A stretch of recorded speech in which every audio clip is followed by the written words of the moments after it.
Katie, now, if you're after a dose of cuteness to start your week, you've come to the right place. Meet Cuddles, a very special bunny. She's a VIB, I should say, at the Rabbit Runaway Orphanage outside of Melbourne, and she joins us now along with her foster mum, Judy Inglis. Judy, a pleasure to speak to you today.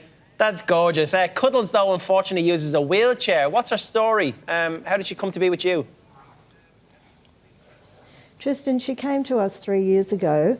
She was only about 3 months old at the time, and she had some injury, and our vets suspect it was from being dropped or something being dropped on her. We've had that wheelchair donated by someone that had seen Cuddles, and she's doing really well. She's a little licker. She'll lick anyone and anything, both other bunnies and humans. And she lives permanently with us because of her condition. I've never seen a wheelchair for a bunny before. Does she get around okay with it? No. Yes, she does. It's been purposely built for her, and it's the same chairs that they make for disabled little dogs. But they do it to the size of the bunny. How many rabbits do you actually care for? It does take a little bit of adjusting. I'm sure she's all over it now, We've got about 16... We've got about 16 on site at any one time, but then we also have a floating population of bunnies coming in for surgeries out of our foster program and then going back to their foster carers.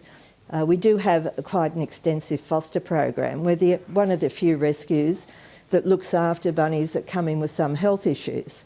And the reason we do this is because the other option is that they'd be euthanased and not given a chance. And we do find permanent foster homes for them. So tell us, Judy, what's involved in keeping rabbits as pets? Because we're actually having this conversation at home at the moment about pets that we can get. Same. So can you still adopt a rabbit during lockdown, and what's the process? Yes, we can. So first of all, we're an essential service. Animal rescues are essential services. So the animals keep coming in whether there's a lockdown or not. So we still need to be moving them into permanent homes. Now, rabbits are probably the most misunderstood animal out of the domestic pets. They're not covered under our Domestic Animal Act, so there's not a lot of laws and regulations in place regarding them. Point of sale is a problem because people that get a little pet rabbit aren't given the right information to their care.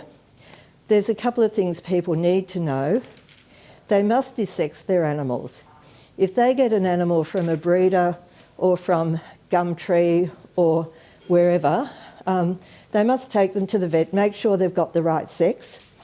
They need to keep them as house pets, get them desexed, keep them as house pets. They're a little prey species, so they don't do well with families with children under 8 years old because of the nature. The relationship with them is built on trust. So once we've built that trust with the animals, we see their true nature. Judy, this is gorgeous what you're doing. You also offer a bunny dating service, is that right? What does that involve, and do the rabbits need to be in pairs? Yes. Yes, look, the bunnies, like all species, they're better with their own species. So they must be desexed, of course, before you do a pairing. And the most successful pairings are a desexed male and a desexed female. They do provide emotional support because they're a prey species. They can also groom the ears and the eyes of the other animal and to keep them clean. They're a very clean animal as well. So we do bonding dates here where people will bring in their desexed animal and we'll pair them off with one of our rescue bunnies to go into a new home.